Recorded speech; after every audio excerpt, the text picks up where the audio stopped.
This is a little video about what solstice means to me. I follow the Celtic traditions. I follow the celebrations of Imok, which is the first of spring, and Bealtaine, which is the first of summer, Lunasa, which is the first of autumn, and Samhain, which is the first of winter. So solstice is not just the winter solstice, the lowing of the light. It is the midwinter. It is the middle of all that is cold and frozen and sometimes harsh for creatures living on the landscape. You can see here the depth of frost just on the plants around the cottage. It's been very cold. The solstice, though, is about the light, and it's about hope and regeneration and rejuvenation and moving forward. And it's also about birth. And little wonder that in the Christian tradition we celebrate the birth of the Christ child. This is a wooden sculpture that I picked up in Romania many, many years ago. It's very beautiful. And there you saw a little mouse, a little field mouse, picking up some of the bread I put out for the birds and scurrying into its little cave that it's made underneath the plants in the earth there. I welcome all animals and all life here at Old Cottage because that brings me joy, and especially the joy of the midwinter. I wanted to show you some of my homemade decorations before I put them up, because I'm now getting ready for the 21st, which is the solstice. Now these beautiful little hearts and stars, they're made from clay, and it's just that self-drying clay. Very, very simple to do. And then I press the damp clay into a paper, sort of like an embossed wallpaper, and got these lovely patterns. And then when they dried, I painted them.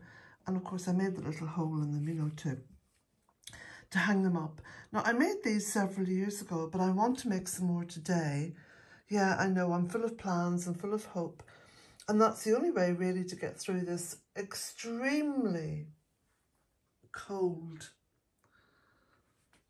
frozen, very frozen landscape out there.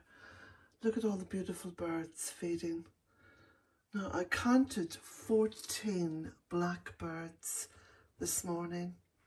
What I've done is I've put out cooked rice. I've got lots of pulses and lots of rice which I need to use up. And rice, cooked rice, is actually wonderful for the birds because it's protein and it's very digestible for them. Yeah, so that's what I'm doing. I've still got my sewing to be getting on with as well, but I just wanted to treat myself to some beautiful creative work. I have been doing a little bit of painting. Not that I would show anyone just at this moment in time. Anyway, there we go. What do you think of those? So come and join me on a little walk around the frozen landscape, and bewitchingly some beautiful microclimates as well. Amazing, especially with the depth of frost. You can see that the frost has grown, it's actually multiplied, which is what happens when you have a long frost. Frost grows on frost. It's like the beautiful hymn in the deep midwinter, snow upon snow, frost upon frost. So yes, it's been very cold, but you can see where there are plants and shrubs and trees and depth of planting, there are little microclimates which I think have saved a lot of wildlife, because they can go in under shrubs and they can actually go and forage where parts of the earth are not frozen.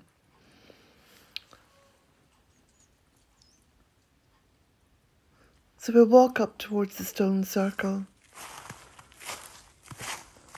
The vegetable garden is on the right, going through the willow arch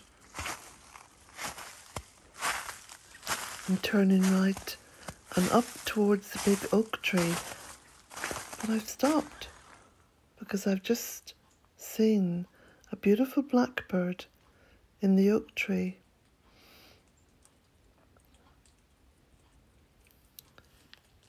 Now today, when I was feeding the birds out at the front of the cottage, I put down lots of cooked rice. I counted 14 blackbirds. Now these are the birds with such a beautiful song that the song heralds the summer on a summer's morning. I don't know if any of you watched that exquisite film, totally enchanting film, with Keira Knightley in it, Pride and Prejudice, but it actually opens with the song of the blackbird. Always reminds me of summer.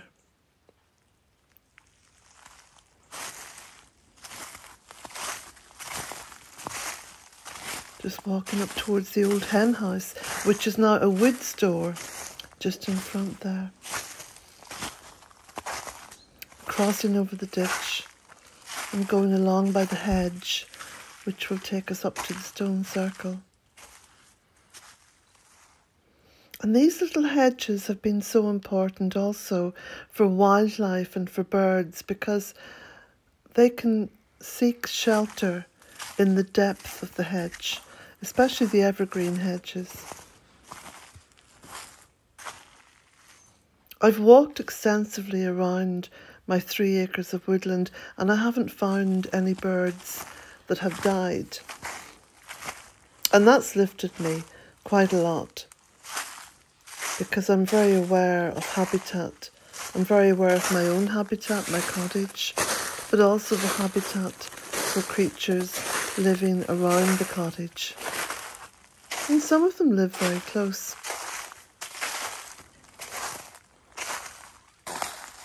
And the stone circle stands frozen.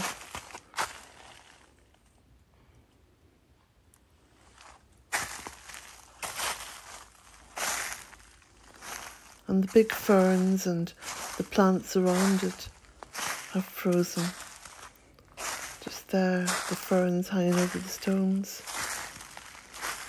And yet, you walk towards the blackthorn and the ivy and it's green.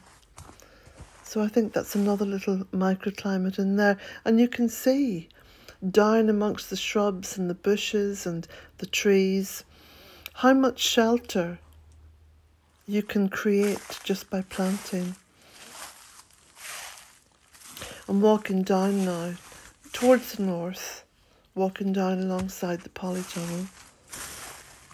And of course everything inside the polytunnel, it's frozen, but there is shelter in there. So both doors are open. I keep both doors of the tunnel open all the year round. And this is the beautiful frosted edge of the path. Beautiful crystals. Aren't they splendid looking? Amazing what nature creates. But then looking down here, just a few steps down from the polytunnel, and there is real microclimate. There's real shelter. And even down in the earth down along this little path isn't frozen, because there seems to be like a congestion of planting. But there's also been some limbs have snapped off the ash tree, and this is one lying down here on the left, covered with ivy. A lot of the ash trees, of course, have been dying because of the chalara. And this is looking north. And you can see there's a change in the sky now. There's some clouds coming in. When you have clouds, of course, you've got a little bit of shelter from the extremes. This is the rowan tree, the rebirthed rowan. And looking back up towards the tunnel, look at the green. Even the ferns here have remained sheltered from the worst of the frost. The importance of planting, eh? Very important. And the apple trees. I'm so glad that I made a start on pruning these apple trees. I stopped and had a look in the mirror. And back indoors, looking out the kitchen window, you can see some of the blackbirds out there.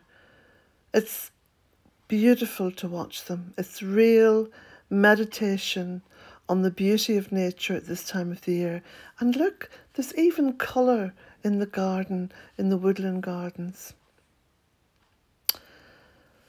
So thank you for joining me on this little walk, on this little visit to Bealtaine Cottage. And I hope to make some of the decorations and perhaps film myself making some of them. So thank you for joining me. Keep warm and fingers crossed that this beautiful defrost continues. Blessings to you all. So this is the calendar, which is still available on the website. And the months of the year and the days of the week are in Irish. And all the Celtic festivals are marked out in it. And it's filled with photographs and some writing, some interesting little bits and pieces of writing. Okay. And this is the back of it. Even some writing and photographs on the back. Then I also have, let me just get these books lined up. My first book, A Cottage in 3 Acres. Now this comes with, I think there's about 70 photographs in there. I know the calendar has between 50 and 60 or perhaps 70 photographs as well. But this details my journey from 2004, when I stumbled upon this little place, up until 2013. My second book, In Search of the Goddess Rising, this is very much inspired by living in the west of Ireland, because Ireland has a very female identity. We call it Mother Ireland. And this is all about the goddess and the culture here, and the way in which the landscape and our thoughts on life and our thoughts on family are all influenced by the goddess culture. Ireland was even named after one of the beautiful goddesses. This third book explores my journey over the past 18 and a half, getting on for 19 years. Walking Between Worlds is an exploration of this world and the other world. And again, lots of images in it. Delving, weaving, going right across, the warp and the weft, looking at the she, the fairy world, the other world, the influence of the Celts, the influence of all that is seen and unseen, especially the unseen. There's a great depth of spiritual exploration in this, and bringing us right up to, the modern day and UFOs. Did you know that there was a recording, I say a recording because it was translated from the ancient Irish, of what could only be a UFO back in the 11th century here in Ireland? Much to talk about and to think about there. And this little booklet, the Bealtaine Cottage Guide to the Deep Midwinter, it has got recipes, it's got photographs, it's got some little stories, it's got all things pertaining to the beautiful, enchanting, deep midwinter. all available on the website, and the links are to be found under every video. A little view of Bealtaine Cottage when I first bought the cottage, and this was the land looking up from the road and the land looking down from the cottage. Blessings to you all.